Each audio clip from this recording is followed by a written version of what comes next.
లడ్డూలో కల్తీయే జరగలేదు, కానీ చంద్రబాబు నాయుడు గారు కేవలం తన రాజకీయ స్వప్రయోజనాల కోసం కల్తీ జరిగినట్లుగా ప్రచారం చేస్తున్నారు అని కొంతమంది మేధావులైన నెటిజన్లు అంటుంటే, మరికొంతమంది ఇదంతా కూడా వెనకాల భారతీయ జనతా పార్టీ ఉండి నాటకం ఆడిస్తోంది, ఆంధ్రప్రదేశ్ను కూడా ఒక యూపీ లాగా తయారు చేయాలని బీజేపీ భావిస్తుందేమో అని మరికొంతమంది. అసలు ఈ లడ్డు నాణ్యత పరీక్షలకు సంబంధించి కూడా చంద్రబాబు నాయుడు గారు లేవనెత్తిన అభ్యంతరాలన్నీ కూడా పూర్తిగా బోగస్ అని చెప్పి నిరూపించే ప్రయత్నాన్ని మరికొంతమంది నెటిజన్లు చేయడం విశేషం. ఇలా చంద్రబాబు నాయుడు గారి మీద నిప్పులు కక్కుతున్న నెటిజన్లలో ఆషామాషీ వ్యక్తులు ఎవరూ లేరు, అందరూ కూడా మేధావులే. వీరిలో ఒకరు సుమంత్ రామన్. ఈయన నిత్యం జాతీయ ఛానళ్లలో రాజకీయ విశ్లేషణలు చేస్తూ ఉండే వ్యక్తి, గౌరవప్రదమైన వ్యక్తిగా ఆయనకు గుర్తింపు ఉంది. ఆయన ఏమంటారంటే, చంద్రబాబు నాయుడు ఇప్పటి వరకు కూడా కల్తీకి ఆధారాలు చూపించలేదు అని అంటూ, అసలు ఈ లడ్డూను జంతువుల కొవ్వుతో తయారు చేశానని చంద్రబాబు నాయుడు గారు చెబుతున్నారు, కానీ ఈవో శ్యామలరావు గారు మాత్రం ఈ వనస్పతిలోని పదార్థాల జాడ ఆ నెయ్యిలో కనిపించిందని చెప్పి చెబుతున్నారు. ఈ కాంట్రాడిక్షన్కు మొదట చంద్రబాబు నాయుడు గారు సమాధానం చెప్పాలి అని అంటూ, ఆయన ఇంకో మాట ఏమంటారంటే, అసలు ఈ ల్యాబ్ టెస్టుల మీద కూడా చాలా అనుమానాలు ఉన్నాయి. ఎందుకంటే ఈ ల్యాబ్ టెస్టులను కూడా మేనేజ్ చేయొచ్చు అనేది ఆయన అభియోగం. అంతేకాకుండా ఒకే ల్యాబ్ కాకుండా 4-5 ల్యాబులకు ఈ శాంపిల్స్ను పంపించాలి మామూలుగా అయితే. కానీ అలా చేయకుండా చంద్రబాబు నాయుడు గారు గుజరాత్లోని ఈ ఎన్డీడీబీ ల్యాబ్కు ఒక్కదానికి మాత్రమే ఎందుకు పంపించారనేది ఆయన సంధిస్తున్న ప్రశ్నల్లో ఒకటి. జూలైలో వచ్చిన శాంపిల్స్ని ల్యాబ్కి పంపించారు. అప్పుడు అధికారంలో ఉందెవరు? చంద్రబాబు నాయుడు గారు. అప్పుడు ఈవోగా ఉందెవరు? చంద్రబాబు గారు నియమించిన శ్యామలరావు గారు. కాబట్టి ఆ నెయ్యిలో ఏదైనా నిజంగా కల్తీ ఉంటే దానికి బాధ్యత శ్యామలరావు గారు, చంద్రబాబు నాయుడు గారు మాత్రమే తీసుకోవాలి. దీంట్లో జగన్మోహన్ రెడ్డికి ఎటువంటి సంబంధం లేదు అన్నది సుమంత్ రామన్ గారి అభిప్రాయం. ఇటువంటి తర్వాత వివేక్ శ్రీవాస్తవ, ఆయన కూడా ఒక పొలిటికల్ అనలిస్ట్, వామపక్ష నాయకుడు కూడా. ఆయన కూడా దాదాపు అన్ని జాతీయ ఛానళ్లలో నిత్యం కనిపిస్తూనే ఉంటారు. ఆయన ఏమంటారంటే, అసలు ఎన్డీడీబీ రిపోర్టు పైనే ఆయన అనుమానం వ్యక్తం చేశారు. ఎలాగంటే ఎన్డీడీబీ రిపోర్ట్ అనేది కేవలం ఒక శాంపిల్కి చేసింది మాత్రమే. అయితే దీన్ని మనం క్రాస్ చెక్ చేసుకోవాలి. దాదాపు వీరు 5 నుంచి 6 చోట్ల దీనిని టెస్ట్కి పంపించుంటే బాగుండేది. ఆ నెయ్యిని ఏది కల్తీ అనుకుంటున్నారో దానిని పరీక్షలకు పంపించుంటే బాగుండేది, కానీ అలా చేయలేదు.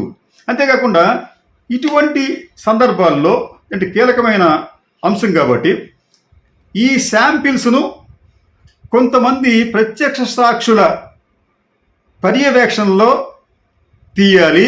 ఈ మొత్తం ప్రక్రియను కూడా వీడియోగ్రఫీ చేయాలి.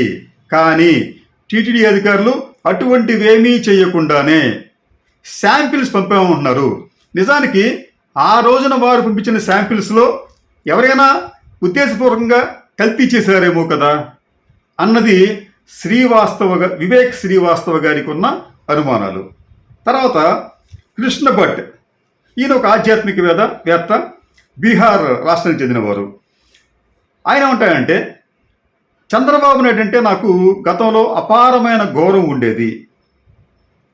అయితే ఇప్పుడు ఆయన చేస్తున్న రాజకీయాలు ముఖ్యంగా హిందూ ధర్మానికి అలాగే పవిత్రమైన లడ్డూకి సంబంధించి ఆయన చేస్తున్న ఆరోపణలు పూర్తిగా రాజకీయం పరమైనవిగా కనిపిస్తున్నాయి. కాబట్టి నేను ఇప్పుడు చంద్రబాబు నాయుడు గారిని కూడా నేను శంకించాల్సి వస్తుంది. ఆయన ఆంధ్రప్రదేశ్ను ఒక యూపీ లాగా మార్చే ప్రయత్నంలో ఉన్నారేమో అని అనిపిస్తోంది. ఈ అంశానికి సంబంధించి దర్యాప్తు జరపాలి అంటే సిట్టుతో దర్యాప్తు జరిపిస్తానని చెప్పి చంద్రబాబు నాయుడు అంటున్నారు. కానీ జగన్మోహన్ రెడ్డి దీని మీద సిబిఐతో దర్యాప్తు చేయించాలని చెప్పి అంటున్నారు. కాబట్టి దీనికి చంద్రబాబు నాయుడు గారు అంగీకరించడం లేదు అంటే చంద్రబాబు నాయుడు గారి దగ్గర అక్కడ ఏదో లోపం ఉందని చెప్పి అనుమానించాల్సి వస్తుందని చెప్పి కృష్ణ భట్ అని ఒక ఆధ్యాత్మికవేత్త ఫ్రమ్ బీహార్ ఆయన అంటున్నారు. అలాగే రవీంద్ర నాయక్ ఆయన సామాజిక ఉద్యమకారుడు. ఈయన బయటపెట్టిన అంశం ఏంటంటే ఇదంతా కూడా ఒక పెద్ద కుట్రలాగా కనిపిస్తోంది అని చెప్పి అంటాడు ఆయన. దానికి ఏం చెప్తాయంటే ఈ ఎన్డీడీబీ చైర్మన్ మనీష్ షా ఈయన రాష్ట్రంలోని కొంతమందితో సంబంధ బాంధవ్యాలు కలిగి ఉన్నారు. ఈయన చెప్పేది ఏంటంటే ఈ శ్యామలరావు గారు తిరుమల తిరుపతి దేవస్థానం ఈవోగా ఉన్న శ్యామలరావు గారు జూలై 8వ తేదీన జూలై 6వ తేదీన జూలై 5వ తేదీన ఈ రవీంద్ర ఎన్డీటీవీ చైర్మన్ మీనేష్ షా గారిని కలుసుకున్నారు.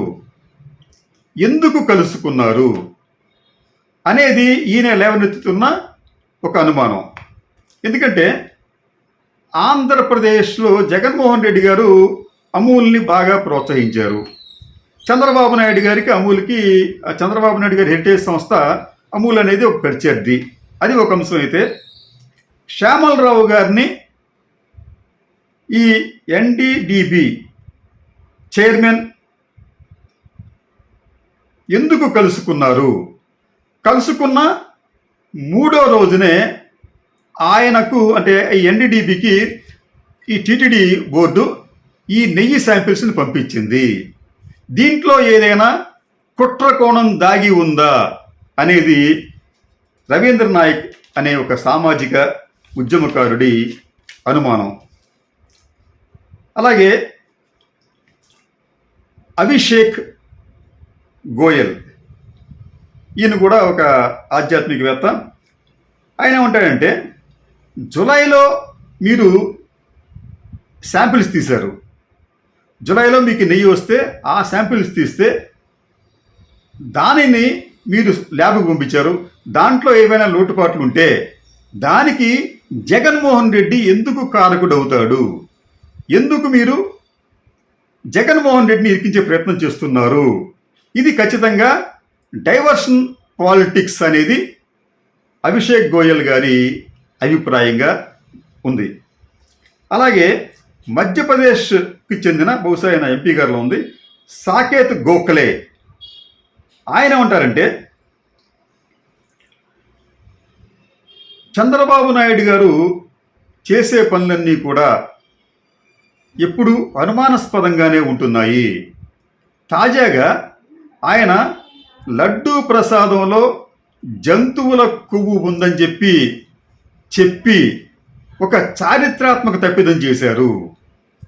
నిజానికి జంతువుల కొవ్వు లడ్డూలో కానీ నెయ్యిలో కానీ కలిస్తే అది కలిసిన కొద్ది గంటలకే ఆ నెయ్యి నుంచి కానీ లేకపోతే ఆ లడ్డు నుంచి కానీ దుర్వాసన వస్తుంది, మొత్తం ఆ పదార్థం అంతా పాడైపోతుంది. ఆ మాత్రం ఇంగిత జ్ఞానం కూడా లేకుండా చంద్రబాబు నాయుడు గారు ఇటువంటి ఆరోపణలు ఎలా చేయగలుగుతారు అన్నది సాకేత్ గోఖలే గారి ఒక అభియోగం. ఆయన చేస్తున్న రెండో అభియోగం ఏంటంటే బీజేపీ అలాగే చంద్రబాబు నాయుడు గారు ఇద్దరూ కలిసి ఒక ఫేక్ కంట్రోవర్సీని ఆంధ్రప్రదేశ్లో సృష్టించారు. హిందువుల మనోభావాలతో ఆడుకుంటున్నారు అన్నది ఆయన రెండో అభియోగం.